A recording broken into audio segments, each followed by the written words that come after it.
Hi, I'm Terry from Bed and Biscuits Boarding and Training Facility. This is Max, and he's done really, really well. He's got a lot of potential. He's just full of himself. He's only about 4 months old or something like that. So he's got a lot of energy. But boy, he really is smart. When he knows what I want him to do, he will do it. I've used this prong collar. If you can see it here, I recommend use that only when you're training him at home, and it works really, really good, really good. And I'll show you when we do some of these exercises how you use it. Never keep it tight. You just pull and release to give him a command, and it works really, really well, especially for healing and walking with the dog walking with you. He'll walk right at your left side. We'll go over all that, but he'll stay right with you pretty well as long as you got this collar on. If you don't use this collar, he's probably going to try to abuse and try to go all over but beside you. But what we're going to do is basically about 4 different exercises. The heel on leash, the sit stay, the down stay, and the recall. We'll go over the hand signals. Sit is to bring your hand up like this. Stay is just put your hand, the palm of your hand out so he can see it. You can be right up front or you can be 10 feet behind him, but if you tell him to stay, later on 10 feet away, he'll listen. He's not at that point now. Everything we're doing here now is on leash because he's so young. And then the down, just put your finger right to the ground when you tell him to down. He should lay down. Come is bring your hand to your chest as you tell him to come. Just bring your hand to your chest and he should come to you. But have him on a leash with all these exercises when you practice at home. And when you do practice at home, only do these exercises, whether you get them all done or not, 10 minutes. No more than 10 or 15 minutes tops. And then be done with it. Otherwise he'll learn to not like the training. So we do short sessions, but you can do them 2 or 3 times throughout the day if you want. But just, their attention span like a child is very, very small. So you have to do little training sessions. Okay, when we return, we'll start out with a heel on leash. When you're healing him at any time, anybody that's on the end of this leash, the dog needs to be at their left side, always. If one person walks him when he's on the left side, the next person walks him when he's on the right side, it's going to confuse him and he's going to try to crisscross in front of you and could trip you easily. So everybody walking with him on the left side. Okay, with that being said, I put him in a sit. He's already in a sit. When you take your first step to walk, just ask him to heel. And when he tries to go somewhere else, which he will, it's just try to keep this a little bit loose. Anybody can drag him around like that. Keep it a little bit loose. When you feel it get tight, look where you want to go. You don't even have to look down at him. When it gets tight, it's just a pull and release. Very important that you release.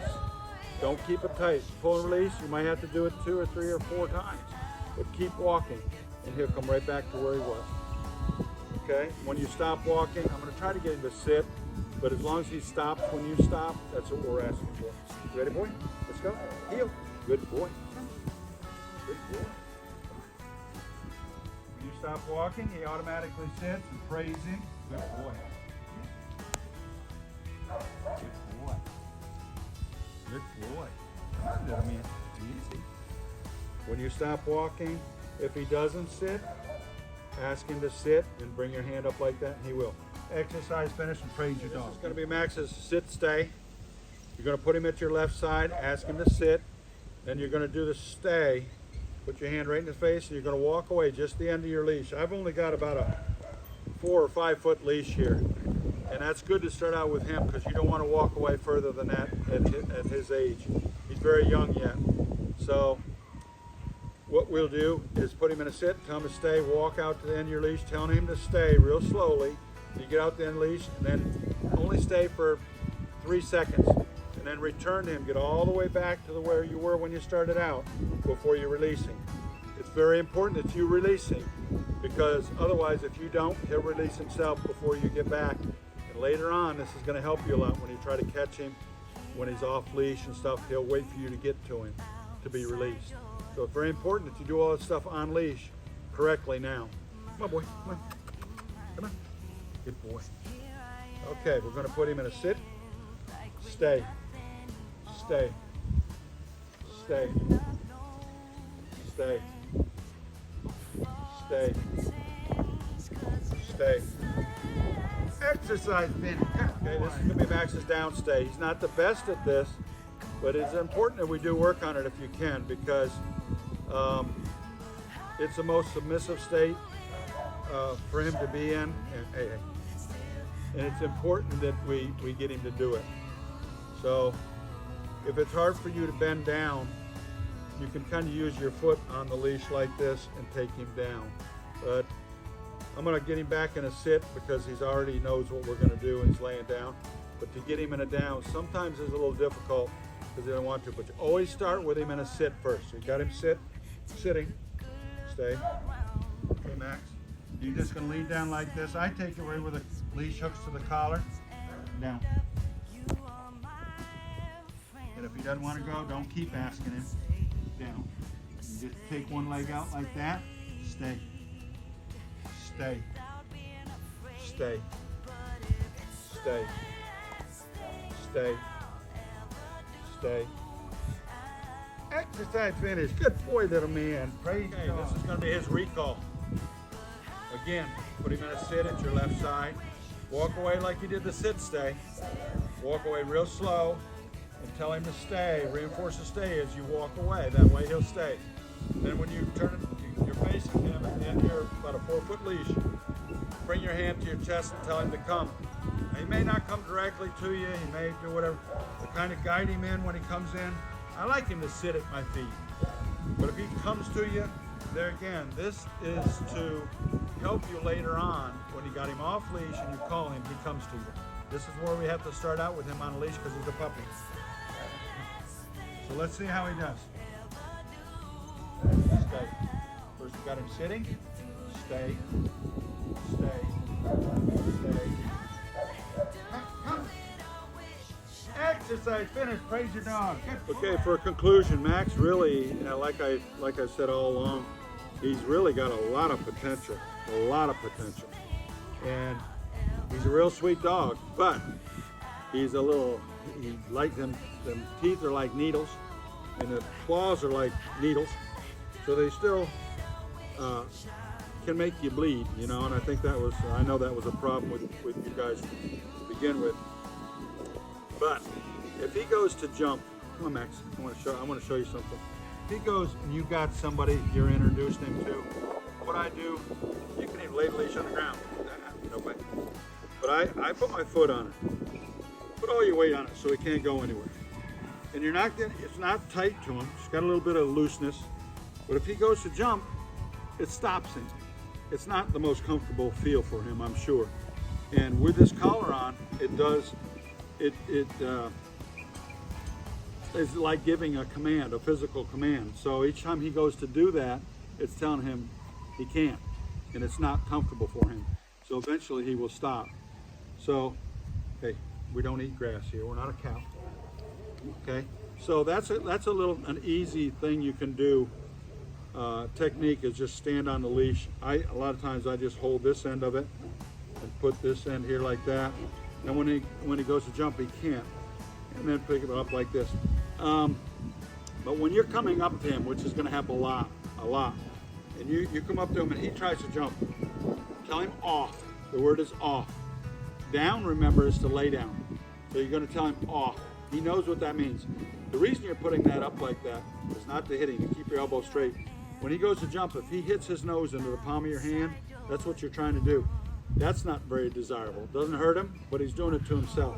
Every time he bumps his nose against, now don't give him your fingers because he's going to try to nibble on your fingers. But just go like that. And if it gets a little out of control, what I do, if he's not listening, I just come down, put my hand over him like this. Don't come into his face because he's already trying to nibble and bite on you. Just out of play. Hold him like this. I hold his shoulders, pet his back.